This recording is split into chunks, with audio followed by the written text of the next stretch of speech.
É um prazer estar aqui com vocês. A Radar procura trazer conteúdos, principalmente a respeito da gestão, né, gestão dos escritórios de advocacia. Então, são temas sempre voltados mais para a gestão, que tem uma repercussão importante. Né? Os advogados precisam pensar um pouco sobre a sua estrutura, né? Não pensar só na estrutura do cliente, mas na sua própria. Cuidar um pouco mais do seu escritório, olhando para o escritório como empresa. E por isso a Radar vem trazendo para vocês muitos conteúdos interessantes a respeito de gestão, aqueles temas que é tão difícil você encontrar um lugar que fale sobre isso. Né? E a Radar se propõe a esse trabalho, trazer esse conteúdo que é de extrema relevância para que todos os advogados possam, sim, bem gerir o seu escritório. Então, essa noite nós vamos falar sobre o acordo de sócios num escritório de advocacia. Então, o acordo de sócios é um tema extremamente relevante, que precisa de um cuidado muito grande na hora da sua elaboração. Então, nós vamos falar sobre esse tema hoje. E eu trago hoje, na nossa live, um convidado muito especial, um advogado especialista no direito societário, Rodrigo Macedo, que vem trazer aqui muitas informações para compartilhar conosco. Então vamos fazer uma conversa aqui sobre os principais pontos do acordo de sócios, entender como ele é uma vantagem competitiva para o escritório e que define muitas questões e que a gente consegue resolver muitos problemas que estão hoje no escritório através desse importante instrumento. Olá, Rodrigo, boa noite, tudo bem? Boa noite, Elisa, boa noite a todos. Primeiramente, queria agradecer na sua pessoa o convite da Radar para participar aqui com vocês nesse bate-papo sobre acordo de sócios na Sociedade de Advogados. É um prazer. Imagina, a gente que agradece a tua disponibilidade de tempo, de estar aqui conosco nessa noite para a gente falar desse tema tão importante. Então, a gente agradece em nome da Radar aí a tua presença. Então, vamos lá, né? Vamos começar aí o nosso grande tema. Né? Então, acredito que a gente pode começar falando sobre os principais regimes de contratação dos advogados, né? A forma de estruturar os escritórios de advocacia. Né, Rodrigo? Fale um pouquinho sobre esses principais regimes de contratação que existem hoje, né? As formas que a gente tem de colocar advogados dentro da estrutura do escritório. Sim. Não, apesar de não ser o tema focal do nosso bate-papo hoje, acho que é muito importante porque o acordo de sócios ele é justamente o instrumento que formaliza e que acaba concatenando todas as políticas internas de um escritório. Né? Então, desde da forma de contratação, remuneração, bonificação, questões de honorários, eventuais FIIs de captação. Então, uma questão que é sempre primordial é o passo para trás, né? Ou seja, como que aquela sociedade se estruturou. Existem várias formas de uma sociedade de advogados atrair e convidar as pessoas a trabalharem com ela. Então, a primeira forma é o próprio regime de CLT. Então, tem alguns escritórios, eu conheço alguns dos grandes escritórios, os escritórios menores não sei, mas que trabalham em regime de CLT. A gente sabe que, no passado, alguns escritórios tiveram questões trabalhistas questionadas, etc. Então, alguns escritórios, principalmente aqueles muito grandes que estão no lucro real, eles preferiram adotar esse modelo de CLT. Então, você tem um número de sócios menores e todos aqueles advogados, todo o corpo jurídico que a gente chama de associados, eles estão em regime CLT. Então, nesse caso, por exemplo, num escritório desse, você tem um número menor de sócios que comporiam um acordo de sócios. Os advogados em regime de CLT já não são sócios, são empregados, nem participariam desse acordo de sócios. Outra forma comum que está prevista em lei nos provimentos do OAB é o contrato de associação. Ele não é tão comum assim, mas ele está lá previsto, tem modelos junto às seccionais e tudo mais, que é um contrato paralelo. Então, você tem a sociedade de advogados, vamos supor, ela tem 4 sócios ali, e ela convida outros advogados a participar, é um contrato escrito, mas onde eles acordam ali a forma de remuneração, pode ser fixa, pode ser variável, enfim, tem várias formas aí, também os modelos são livres, mas que é um contrato associativo. E aí depois a gente tem as formas já do contrato social propriamente dito, onde os os advogados, eles são todos sócios do escritório, e aí você tem as modalidades, sócio de capital ou sócio de serviços, que eu acho que é onde talvez a maior parte do pessoal tenha mais dúvidas aí, como é que faz quando você tem justamente essas duas figuras, sócio de capital e sócio de serviço, dentro da mesma sociedade. Mas, basicamente, esse é o primeiro passo, ou seja, entender como que aquela sociedade está se estruturada, ou se é um escritório novo que vai começar, como ele vai se estruturar, e a partir dali, tanto o contrato social como o acordo de sócios, eles vão refletir aquela estrutura. Isso. O tema hoje é para a gente falar realmente dessa parte da estrutura dos escritórios, né? Então, a gente não vai tratar do regime de contratação, não é esse o nosso tema, né? Mas a gente precisava fazer esse primeiro cenário, né, das possibilidades, para que agora a gente possa aprofundar quando o escritório resolve, decide, então, fazer um contrato social e incluir os seus advogados, não como sócios de capital, mas sim como sócios de serviço. Mas acho que um passo para trás ali, né, Rodrigo, talvez seja um ponto também bem importante falar sobre o contrato social em si. Né? Quer dizer, os conceitos de um contrato social. Eu vejo muitos colegas com muitas dúvidas, né? Eles vão até a OAB, tiram a minuta do contrato, muitas vezes ali preenchem, mas sem entender muito bem esses requisitos, esses conceitos. Um contrato social de um escritório de advocacia, ele tem suas peculiaridades, né? Então a gente precisa estar atento com isso e entender bem o que está acontecendo ali. Né? É o típico caso de casa de ferreira, espeto de pau, né? Mas assim, o contrato social em si, ele está bem regradinho no provimento 112 de 2006 da OAB. Então, ele traz no artigo 2º lá, item a item, dos pontos obrigatórios que um contrato social tem que ter. Né? Por lei, as sociedades de advogados, elas são sociedades simples e uniprofissionais.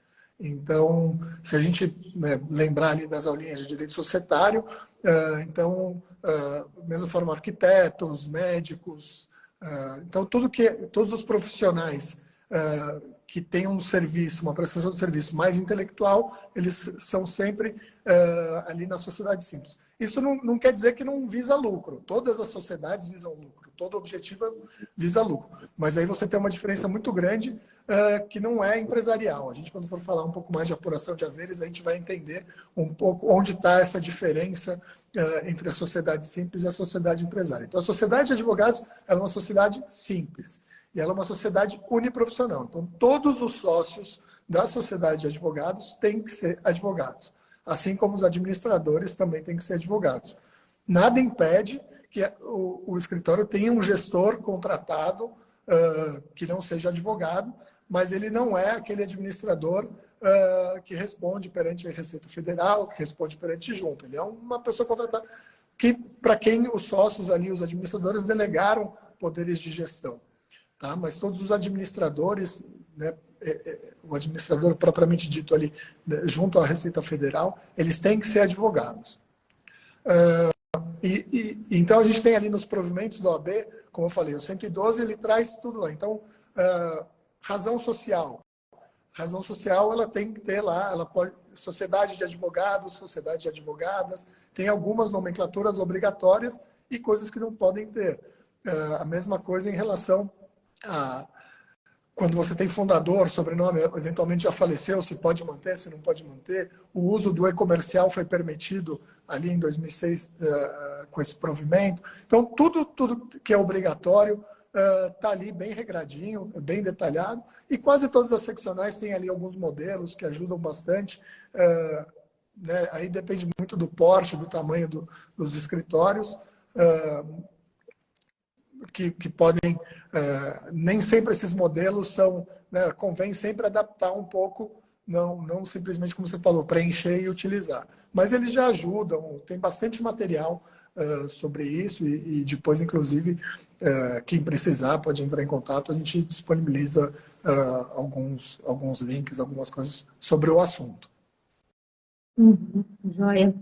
E aí, né, Rodrigo, a gente vai falar, né, agora mais propriamente mesmo do nosso tema da live, né? Então, assim, o escritório faz o seu contrato social, Mas é importantíssimo fazer um acordo de sócios, né? Mesmo que você tenha só você e o seu sócio, que é seu amigo, que você começou a sociedade lá, vocês de repente se encontraram na faculdade, tem uma relação extraprofissional, mas o acordo de sócios, ele é extremamente importante para justamente regular toda essa relação, que aí é uma relação profissional e toda a estrutura do escritório, né? Então a gente vai falar sobre as vantagens disso também, mas o principal aqui hoje sobre o acordo de sócios, né, Rodrigo, assim, o que que você entende que não pode faltar num acordo de Tá. sócios? Não, primeiro o que você falou, acho que tirando as sociedades unipessoais de advogados, que só tem um único sócio, todas as outras, o acordo de sócios ele é um documento imprescindível por uma série de fatores. Né? Então, por exemplo, vai sempre trazendo o caso mais drástico, mas no caso de falecimento de um dos sócios, como é que fica, se não tem nada regrado? Então, o acordo de sócios, e a gente tem que lembrar, primeiro, que o contrato social ele é um documento público. Né? Então, ele vai estar lá registradinho na OAB. Então, assim, tem muita coisa que a sociedade não quer que seja de conhecimento de outros. Então, muitas matérias, o que é obrigatório, a gente põe ali no contrato social e depois a gente pode regular de forma diferente ou complementar no acordo de sócios, entrando num detalhamento bastante maior. Né? Então, assim, primeiro, muitas vezes as pessoas perguntam, pô, mas onde está isso? Não tem previsão legal do acordo de sócios no Código Civil, nem no Estatuto, nem nada. Mas a gente, né, muito embora ele esteja previsto só na lei das sociedades anônimas lá, ele é um instrumento amplamente aceito, tanto pela OAB quanto pelas juntas e qualquer outro órgão. Tá? O acordo né, a gente tem que lembrar que a gente tem a liberdade de contratar, né, tem alguns princípios gerais aí de direito, de livre iniciativa, presunção da validade dos negócios jurídicos e a própria liberdade de contratar, que inclusive foi bastante reforçada na Lei da Liberdade Econômica ali de 2021, em que a gente tem ali um princípio da interferência mínima.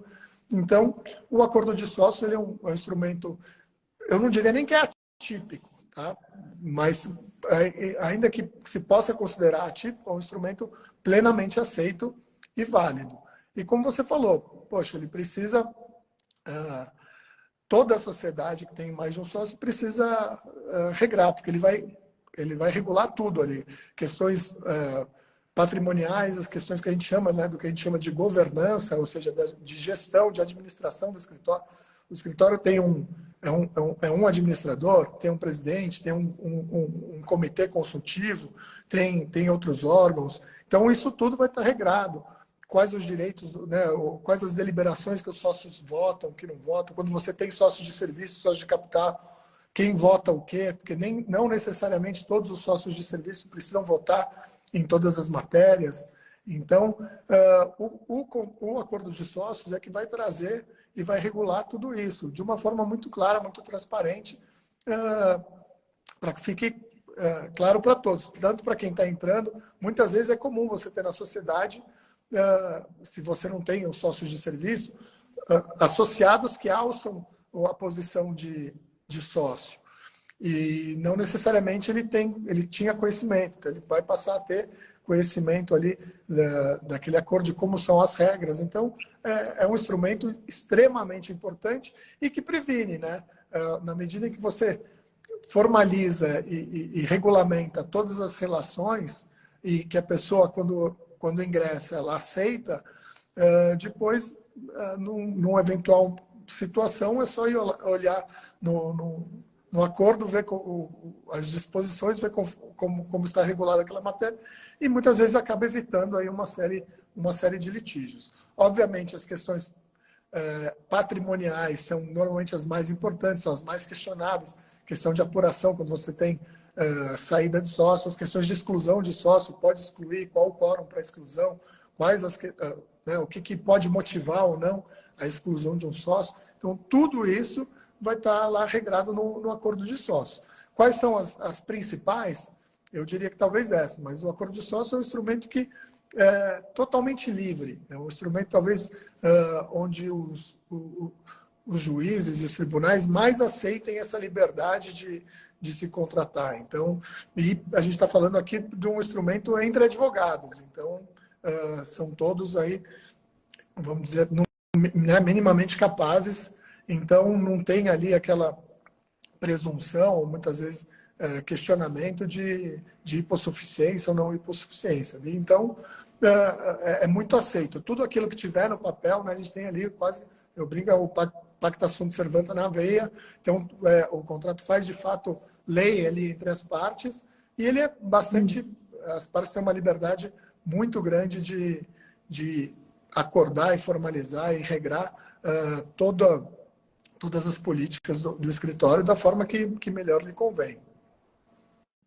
Você trouxe muitos detalhes, né, Rodrigo, que muitas vezes, na hora que você está ali montando o seu escritório, você acaba esquecendo, né? Você nem pensa nisso, né? Eu vou ver isso depois, agora eu estou montando o escritório, você está animado, você está empolgado, e aí você esquece desses detalhes que são tão importantes. Quer dizer, um caso de falecimento, como você falou, a gente já precisa deixar isso previsto, como é que as coisas vão se resolver, né? A gente tem muitos casos aqui na consultoria de situações assim mesmo, pois o meu sócio faleceu e agora não sei o que fazer, como é que eu vou resolver as questões aqui, tem a viúva, não sei como é que eu vou, né, tratar, eu tratava direto com ele, não tratei nunca com a esposa dele, não sei como resolver isso, porque não está nada regulamentado, né, enfim, não teve nenhum trato nesse sentido. Então, assim, realmente o acordo ele é necessário, talvez mais ainda, né, se a gente pensar que eu tenho sócios de serviço dentro desse meu contrato social. Eu acho que a gente podia falar um pouquinho também sobre essa questão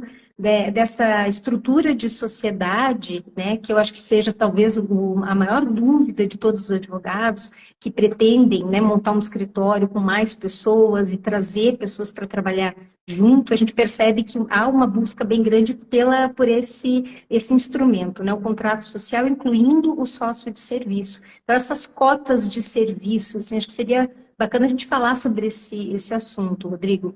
Não, vamos falar assim, só voltando um pouquinho na questão da importância do acordo de sócio, eu falo que ele é um instrumento de alinhamento, né? Quando duas ou mais pessoas se associam, elas têm ali diversos objetivos comuns. E dentro desses objetivos tem que ter também os valores. Então, não adianta eles terem ali, né, serem complementares, terem uma visão jurídica e uma visão de negócios, mas não estarem alinhados na forma como a sociedade vai ser gerida. Então, o acordo de sócio, ele antecipa uma série de assuntos. Eu brinco que antes de casar, você já está combinando quantos filhos vai ter, o nome dos filhos, uma série de coisas. Então, muitas vezes você antecipa discussões que podem nunca acontecer. Então, a sociedade pode acabar sem nenhum sócio falecer, a sociedade pode sem nenhum sócio sair, sem ninguém ser excluído, mas você precisa prever e regrar o que acontece, porque se não tiver previsto, aí vai ser briga. E quando você tem litígios societários, isso tira muita energia da sociedade, tira o foco. Muitas vezes o próprio mercado também fica sabendo. Então, assim, os prejuízos são enormes. Então, é isso. O ideal é começar junto. Mas, como você falou, depende muito da estrutura. Muitas vezes você tem ali escritórios familiares que têm uma estrutura muito diferente. Outra coisa é dois sócios que se conhecem e vão formar um escritório. Muitas vezes você tem cisões de escritório. Então, você tem pessoas que estão no escritório, mas justamente por não estarem contentes com o alinhamento com as políticas daquele escritório de diversas coisas, eles querem formar o deles, então vamos regrar. Onde vai ser diferente, como que a gente vai fazer o diferente e tudo mais. Com relação ao sócio de serviço, isso é uma previsão que está lá, né? Como eu falei, a sociedade de advogado é uma sociedade simples. Nas sociedades limitadas, não existe a possibilidade de contribuição de serviço. Então, a contribuição em serviço ela é uma característica especial, exclusiva da sociedade simples. E, justamente, mais no passado, você tinha muitos escritórios que, não vou dizer fugir, mas, enfim, para evitar questões trabalhistas e tudo mais, traziam todos os advogados para o contrato social, mas sem que, de fato, houvesse ali sem que, de fato, fossem sócios. E a cota de serviço ela veio bem a calhar justamente por isso, porque você tem ali uma diferenciação Então, você tem uma hierarquia de sócios, vamos dizer assim, né? Então, os sócios patrimoniais e os sócios de serviços, sendo que existe uma vedação para que o sócio de serviço, ele obrigatoriamente tem que ter direito a voto, tá? Mas não é que ele vai ter direito a voto em todas as matérias. Então, algumas matérias podem ser exclusivas dos sócios de capital. E também existe uma outra vedação que nenhum sócio pode ser sócio de capital e sócio de serviços. Então, ou você é sócio de capital ou você é sócio de serviços. Dando um passinho para trás, o que é o sócio de capital? O sócio de capital é o sócio que investiu dinheiro, tirou dinheiro do bolso e colocou. Se a gente voltar nas aulinhas lá de direito societário, capital social ele é o investimento que os sócios fazem com capital próprio para a sociedade, para compra de computadores, locação, maquinário, papel, enfim, para qualquer escritório que você vai começar amanhã, você precisa ali de um capital mínimo. Depois o escritório vai girando e a roda vai andando e se tudo der certo, não vai precisar mais de aporte do sócio. E muitas vezes o sócio de serviço ele não aportou, ou porque ele não tem, ou porque faz parte da estrutura de que ele venha com aquilo. Mas ele tem a contribuição dele em serviços. Então, no contrato social, vai ficar muito bem descrito lá qual o capital social, como ele está dividido entre os sócios de capital, e depois você tem os sócios de serviço com cotas de serviço. As cotas de serviço, elas não têm valor, tá? Então não tem valor em reais. Então o contrato social, ele só põe lá quem são os sócios e a quantidade de cotas que eles têm. Na mais das vezes, a valoração, o número de cotas, os sócios de capital, eles têm ali a grande maioria do capital social, de modo que eles tenham o controle do escritório. E os sócios de serviço têm um número menor de cotas normalmente. E essas cotas dos sócios de serviço, elas devem ser proporcionais ali à retirada deles, né? Ou seja, à remuneração deles. E é muito importante que o contrato social ou o acordo de sócios traga bem detalhadamente essa política, porque a regra do Código Civil é um pouco confusa. Então, ela é uma regra ali de proporcionalidade. Então, você divide o número de sócios pelo número de capital e chega no valor de cota, e aí dali você distribui o lucro. Então, quando você tem os sócios de serviço, é importante essa regrinha estar lá. E aí vai estar alinhada com o plano de carreira. Então, se você tem lá advogado júnior, alguns níveis, advogado pleno, advogado sênior, conforme essas remunerações vão sendo maiores, vai tendo ali. Então, começa com uma cota, duas, três, enfim, convém que se tenha uma certa proporcionalidade. E eles têm direito aos lucros. O sócio de serviços, ele não participa dos prejuízos. Ele participa só dos lucros, mas ele tem direito aos lucros. Em que proporção? Na proporção que tiver descrita no contrato social ou no acordo de sócios. Na ausência, é aquela proporção meio confusa que eu falei. Então, é muito importante que o contrato social traga essa regra de proporção. Uhum. Deixa eu ver aqui. Pode falar. Tem uma pergunta ali, Rodrigo. A Karen, ela está perguntando aqui se, então, nesse caso, não há hierarquia entre os tipos de sócio. Assim, a hierarquia do ponto de vista legal, você não tem, mas como eu falei, alguns quórums, algumas matérias, elas podem ser exclusivas dos sócios de capital. Então, de certa forma, isso não deixa de ser uma hierarquia. E dentro da própria instituição, você tem só, a partir do momento que o sócio tem mais votos, ele tem mais poder. Então, você também não... isso, para mim, talvez seja a principal hierarquia. E você pode ter, mesmo dentro dos sócios de capital, hierarquias diferentes. Você pode ter um sócio que aportou mais dinheiro, que tem mais capital, e ele vai ter mais votos, porque os votos, eles são, na maioria das vezes, pode ser diferente, mas na maioria das vezes, os votos são proporcionais ao capital investido. Então, assim, pode ter como pode não ter, mas na maioria das vezes existe, sim, uma certa hierarquia, tá? Na prática. No papel pode parecer que não, mas na prática eu acho que existe, sim, essa hierarquia. E os sócios de capital, eles estão, vamos dizer assim, não vou querer dizer mais sócios que os sócios de serviço, mas eles têm mais, Mas mais interferência, poder, né? Então, poder assim, nas decisões. a gente fala de poder, né, nesse caso, talvez não seja nem tanto hierarquia propriamente dita, mas enfim, quem tem mais cotas tem mais poder, né? Se você tem mais poder, né, tá, é essa questão, é bem isso. Tá? Para os sócios de serviço, como eles não têm, né, não têm capital, então não há que se falar em cessão, né, eles não podem ceder as cotas deles para outros. Essa cota de serviço ela não é um bem móvel, como igualmente as cotas de capital que podem ser cedidas, então ele não pode ceder, aquilo é pessoal dele, então é quase que intuito persona. E, ao mesmo tempo, não há que se falar em apuração de haveres. Então, quando dá saída de um sócio de serviço, obviamente, enfim, como eu falei, a política de remuneração, o próprio contrato social pode prever ali o pagamento de alguma coisa, alguma compensação. Mas se amanhã você tiver se ele quiser se retirar, ele não tem como pedir apuração de haveres, porque não tem haveres a apurar, porque ele não colocou capital, né? A apuração de haveres é justamente para você retornar aquele capital que foi investido e ele não aportou. Então, essas são as principais diferenças ali do acordo. Na prática, o que muitas vezes acontece? É muito comum existir uma sociedade que tenha, né, quando você tem, principalmente, sócios de serviço e sócios de capital, é muito comum que aquela sociedade tenha 2 acordos de sócios.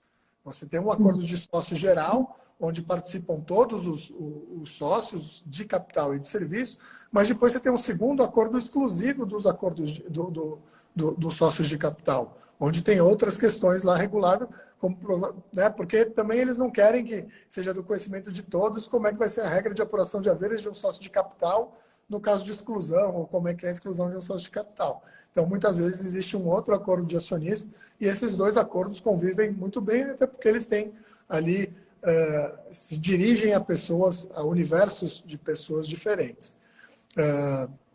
Então, como eu falei,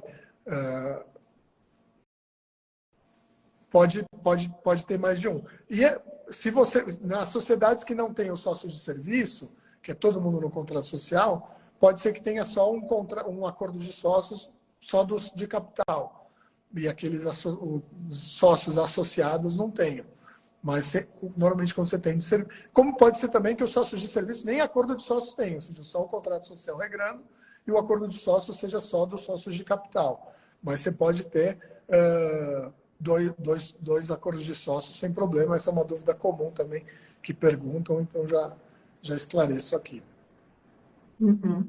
E tem uma pergunta que sempre fazem, né, Rodrigo, que eu acho bem interessante, é assim, a preocupação maior dos sócios de capital tá, mas eu vou trazer esses advogados para o contrato social, eles vão ser os meus sócios de serviço, mas eu vou ter que abrir as contas do escritório para eles? Será que eu vou ter que, né, ele vai participar disso, até dessas decisões? Em relação às decisões, até você já, né, tocou nesse assunto, que, dependendo da matéria, eles não vão votar. Então, por exemplo, eu posso definir que questões financeiras só os sócios de capital definem. Por exemplo, né, estabelecimento de metas, faturamento, essas decisões financeiras. Mas será que ele tem que abrir as contas do escritório, as despesas, enfim, tudo? Acho que essa é a pergunta de milhões aí. Olha, na medida tem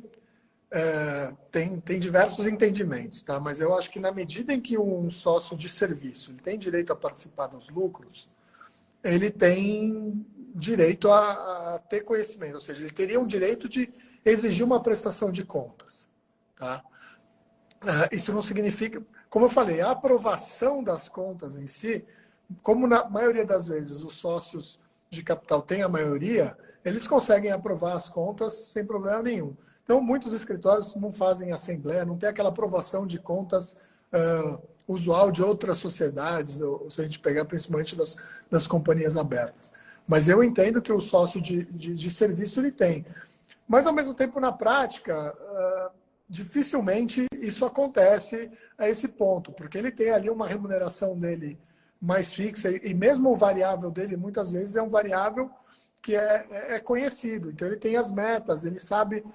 Então, tendo acontecido tudo o que foi combinado, né? O que é combinado não é caro. Então, primeiro, normalmente para ter uma participação dos lucros, precisa ter tido lucro. Então, isso é um ponto bem importante. E aí, tem um ponto até principal que eu preciso voltar um pouquinho atrás, que é a questão de remuneração, né?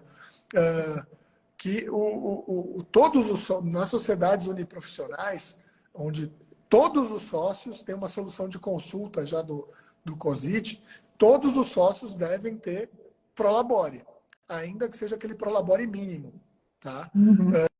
E o resto... Então, muitas vezes o que acontece é justamente isso. Eu vou ter um Prolabore mínimo, esse sócio vai ter um Prolabore mínimo, depois ele vai ter uma retirada fixa de lucros e que, em tese, o lucro pago mensalmente ele precisa estar suportado por uma contabilidade mensal, ali, por um balanço mensal. A sociedade ela não pode distribuir lucro se ela não teve lucro. Então, mas isso é o que eu falo, assim, tirando o regime CLT, isso aconteceria também e o de associação. Se ele fosse um associado no contrato social, ele já teria também o mesmo direito de prestação de serviço, ele já teria também a questão do Prolabore, de prestação de serviço, não, prestação de contas. Então, assim, a cota de serviço, eu acho que ela organiza melhor e ela cria essa hierarquia e essa possibilidade de você ter quóruns distintos para matérias distintas. É muito melhor do que simplesmente a pessoa ali no contrato social, onde justamente esse advogado passa a ter mais poder. Então, se a gente olhar pela ótica do fundador ou dos sócios de capital, é melhor, eu acho melhor, pelo menos, você ter ali sócios de serviço, porque você consegue limitar mais os poderes de ingerência, de voto, de veto e participação nas decisões.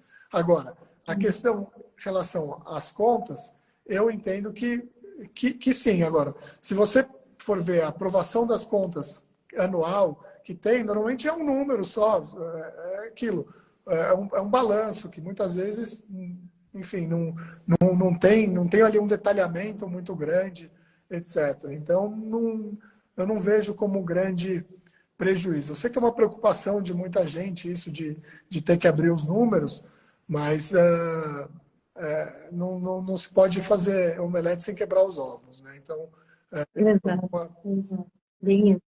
Mas foi isso que você falou mesmo, né, Rodrigo? Eu acho que você fazendo um acordo de sócios bem feito, bem arranjado, com a questão das votações, as matérias, isso tudo bem amarrado, você fica, assim, já acautelado de qualquer outra questão mais desgastante que você venha ter que discutir ali com o teu sócio de serviço. Então, acho que isso ficando bem feito, bem alinhado no acordo dos sócios, você exime qualquer problema. E claro, aí a questão das contas, né, há uma necessidade, mas como você disse, não há uma exigência de uma discriminação muito grande das contas. Então, assim, os sócios de capital se reúnem, aprovam as contas e depois a divulgação dessas contas pode ser algo mais simples, né, que você tenha uma noção talvez do todo, mas não detalhadamente, e aí você já cumpriu com esse requisito, né? O Ricardo Kaminski, inclusive ele é um cliente nosso muito querido, ele está perguntando aqui se o acordo de sócios não registra na OAB, então, junto com o contrato social. Não existe essa obrigatoriedade. Aliás, eu arrisco dizer que ninguém leva registro, é um documento ali privativo dos sócios.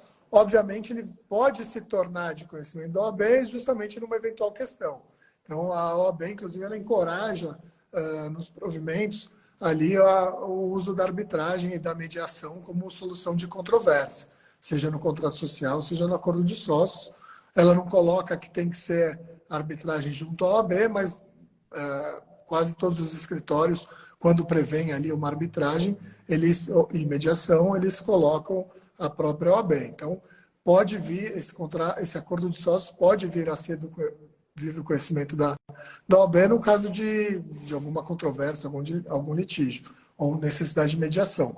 Mas, fora isso, é um documento que é privativo dos sócios. Não há obrigatoriedade de registro, não. Nem em cartório, nem em lugar nenhum.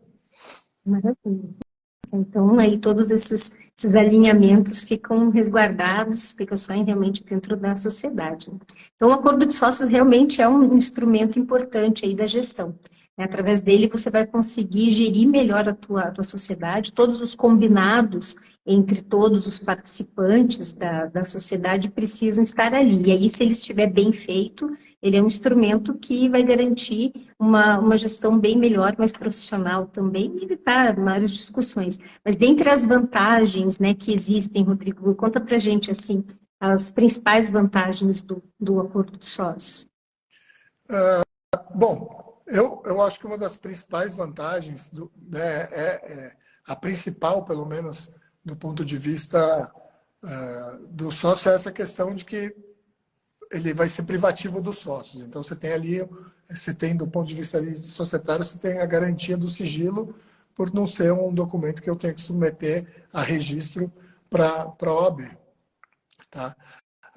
Outra coisa, né, ele feito da forma correta, como você falou, ele vai prevenir uma série de controvérsias.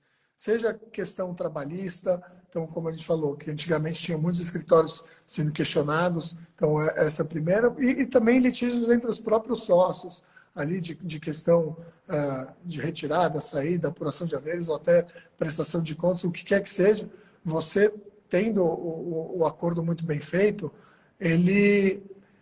você elimina ali quase que o interesse de agir da pessoa de questionar alguma coisa que foi cumprida, com a qual ele concordou. E ele traz tem uma vantagem aí, talvez, que muita gente não é um intangível, que muita gente nem sempre contabiliza, que é a sensação de pertencimento, né? O advogado, quando ele se torna sócio, quando ele participa ali, ainda que minimamente, das decisões, onde ele tem ali uma certa voz, aquilo motiva ele, traz nele uma sensação, não é só sensação, né? Ele é um empoderamento, vamos dizer assim. E ele fica muito mais motivado seja para captar cliente, para trabalhar, é o que a gente chama de ownership, né? Ele vai pensar outras coisas, a cabeça de dono. Ele vai pensar questões do dia a dia, rotinas, com tudo que pode ser melhorado, vai trazer ideias, ele vai ser mais participativo. Então, isso a gente vê em quase todos os escritórios que você faz, que você traz, que você aplica e traz, né, quando você vira a chavinha, que você traz o pessoal para dentro. E querendo ou não, as pessoas, né, quando você é sócio, é o que todo mundo almeja, de uma certa forma, na carreira, é chegar ao status de sócio. Então, eu acho que é um degrau a mais que o advogado ali ele preenche no currículo e na carreira, e que tem um fator motivacional muito grande. Do ponto de vista de gestão, é um instrumento principal ali para você, como eu falei, eleição de presidente, se tem um conselho, seja executivo ou deliberativo, comitês internos, como é que troca essas, né, eventual até ingresso de novos sócios, né, seja de capital, seja de serviço, ou retirada de sócios de capital de serviço, avaliação, né? Então os sócios eles têm ali avaliações, têm metas, tudo isso bem escrito, bem formalizado, você traz então é muito transparente, e você, de uma certa forma, vira e mexe, muitos escritórios participam de concorrências, sejam licitação propriamente dita, ou seja, concorrência entre clientes, que perguntam uma série de coisas. Hoje em dia, os questionários de compliance são os mais variados possíveis, né? E muito densos, com diversas questões, e, querendo ou não, tem essas discussões. Muitas das vezes tem questões de governança. E uma melhor governança, tem escritórios que, quando vem um ambiente mais participativo, mais estruturado, mais organizado, isso conta muitos pontos para aquele escritório também, até seja aí captação de trabalhos, né? Então, esse é um outro ganho. E na questão patrimonial, é como falei, ele certamente vai mitigar grandes brigas, porque a maioria, né, grande parte das brigas sempre são aí na retirada, na saída, na exclusão, e estando as regras claras e justas, não tem muito o que reclamar. E aí fica a dica, né? Que muitas vezes a gente fala, e aí faltou eu dizer que, diferentemente da sociedade simples comum, onde muitas vezes os quóruns de deliberação são maiores, na sociedade de advogados é permitido que as deliberações se deem por maioria simples. Então, mesmo a exclusão de sócios.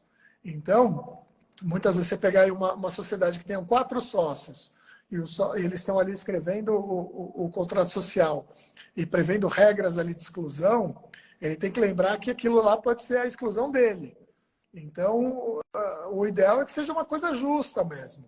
Óbvio, a sociedade pode ser que, num determinado momento, poxa, ela pode não ter aquele recurso em caixa para pagar o sócio, mas tudo bem, mas se o valor for um valor justo e correto, ela vai pagar aquilo lá conforme disponibilidade de caixa em até 24 meses, até 36 meses, não interessa, mas o importante é saber. E a mesma coisa de um sócio falecido. Imagina que amanhã o sócio falece e a família não pode ingressar no contrato social. Ainda que ele tenha filho advogado, se não for sócio da sociedade, não pode entrar no contrato social. Então, é única e exclusivamente apuração de haveres. E se não tiver uma regrinha ali né, de um valor justo, você deixa a sua própria família desamparada. Então, o ideal é justamente que ele traga ali regras justas. Para o caso de exclusão por justa causa, pode ter outros valores. Como eu falei, é livre. Então, mas o ideal é que ele seja justo. Inclusive, aqui a gente traz uma dica também para alguns escritórios de um produto que existe hoje no mercado, de um seguro de vida em nome da sociedade, justamente para o caso de falecimento de um dos sócios, em que a sociedade recebe aquele prêmio justamente para indenizar a família. Porque muitas vezes, porque aí não impacta o caixa da sociedade, você não deixa aquele sócio desamparado, é um valorzinho que você vai pagando ali, a própria sociedade paga, então não onera demais a sociedade e numa eventualidade, numa fatalidade, deixa pelo menos ali a família parada. Óbvio, quando é caso de exclusão de sócios, aí não tem seguro, tem que ser o que tiver regrado lá, mas eu acho que o ideal sempre é que se busque critérios justos, para evitar brigas e discussões futuras. Uhum. São muitas questões patrimoniais que são envolvidas aqui, né, Rodrigo? E que muitas vezes esses combinados eles não são feitos de uma forma formal ali num acordo, né? Então eu vejo muitos escritórios que têm esses combinados, mas simplesmente assim de boca, sem isso estar registrado em algum lugar, e aí depois realmente fica difícil você conseguir resolver qualquer impasse tendo, né, esses contratos assim simplesmente verbais. Então, a gente tem, até se a gente fosse aqui falar de todas as questões, né, Rodrigo, nós vamos longe aqui, a gente já está quase no nosso horário aqui comum, que a gente sempre encerra, mas eu queria abrir para o pessoal que está aqui nos assistindo, que está aqui presente, para perguntas, né, se tem alguma pergunta que eles gostariam de fazer, se tem alguma dúvida, e aí para a gente poder fazer as nossas considerações finais aí, as últimas dicas importantes para o pessoal ficar atento na hora de elaborar o acordo de sócios. Se alguém tiver alguma dúvida, é só colocar ali nos comentários e aí a gente já responde. Enquanto não aparecem as dúvidas, só complementar uma das diferenças principais que eu falei, sociedade simples e sociedade empresária, é porque eu já tenho vários julgados e várias decisões justamente nesse sentido, de que quando você tem uma apuração de haveres, uma briga aí para discussão do valor da sociedade, a sociedade não sendo empresarial, não entra a questão de intangíveis, de clientela. Então, nada disso entra. A sociedade de sócios, né, são os próprios, de advogados, os próprios sócios é que fazem mês a mês, todo mês, com base nos clientes, tem ali os seus proventos. Então, e quando um sócio sai, muitas vezes ele leva os clientes com ele, ou os clientes. Então, uma parte, a capacidade dele vai junto com ele de gerar. Então, só se indeniza na apuração de haveres justamente aquele capital que foi investido em alguma outra coisa. Não tem essa coisa que nem empresa, não, vou ver fluxo de caixa descontado, a marca, o intangível, não tem nada disso. E isso já aconteceu são vários os julgados, inclusive de escritórios grandes, e sempre nesse mesmo sentido. Então, essa é uma questão importante. E agora, o contrato social ou o acordo de sócio pode regrar de forma diferente. Então, pode falar, não, vamos, é para se valorar o intangível, é para se valorar a clientela e tudo mais. Agora, se não tiver lá, a regra geral é essa. Outra questão também, que a gente não falou aqui, é a questão de não concorrência, né? O sócio de serviço, ele, em tese, a regra geral é que ele não pode prestar serviço para outro, né? Ou seja, ser sócio ou ter outras atividades. Mas o acordo de sócios pode liberar ele. Então, a gente sabe que advogados, muitas vezes, pode ter, né? Tem escritórios que permitem que ele possa ter ali, alguns casos, alguma carteira mínima ali, atuação própria, num tempo livre, etc. Outros não. Então, isso tudo é objeto de estar regrado no contrato e no acordo de sócios ou no contrato social. Mas para o sócio de serviço, se não tiver nada escrito, a regra geral é que ele não pode. Uhum. Tem uma outra pergunta aqui, Rodrigo. As cotas dos advogados de serviço precisa ser proporcional à remuneração? O ideal é que aí depende. Você, nas sociedades, a gente tem a possibilidade de distribuição desproporcional de lucro. Então, quando eu falei de proporcionalidade, eu acho que entre os sócios de serviço é bom que tenha uma proporcionalidade. Então, se eu tenho ali um advogado júnior, ele com uma remuneração menor, ele provavelmente, o ideal é que ele tenha menos cotas do que um advogado sênior que tem uma remuneração maior.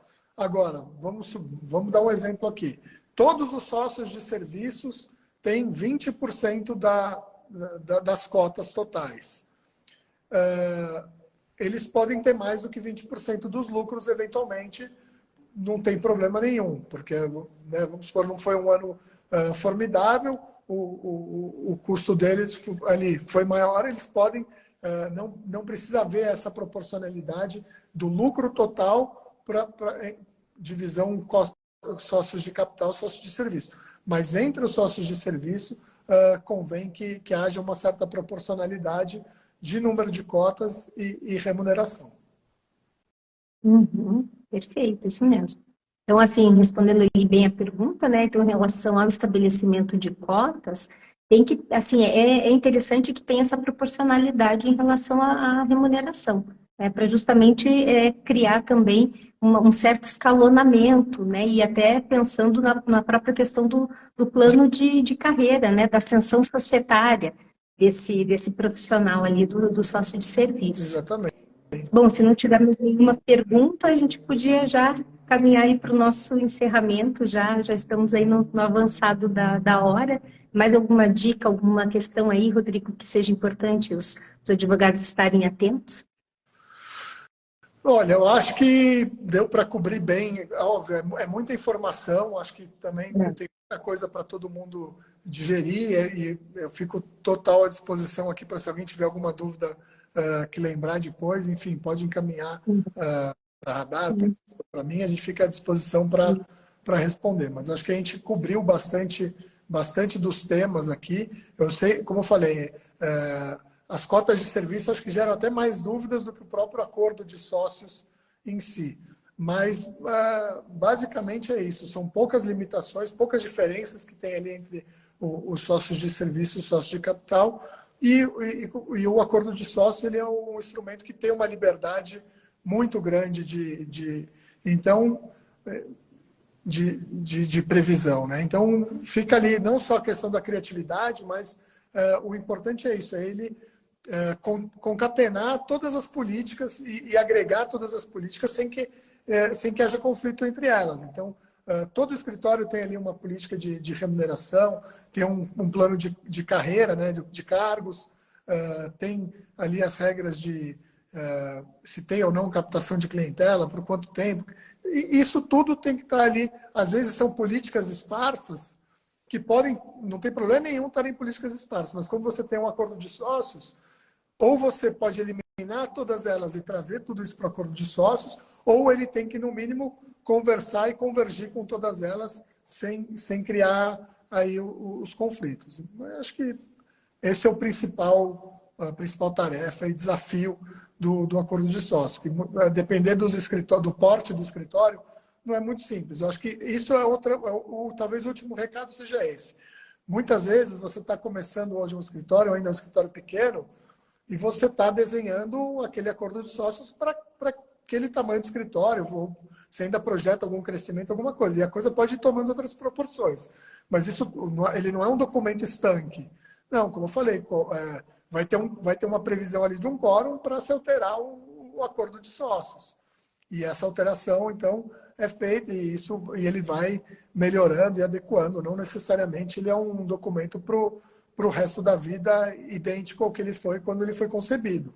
Então, é normal e comum que ele sofra alterações ao longo do tempo para se adequar à nova realidade do escritório.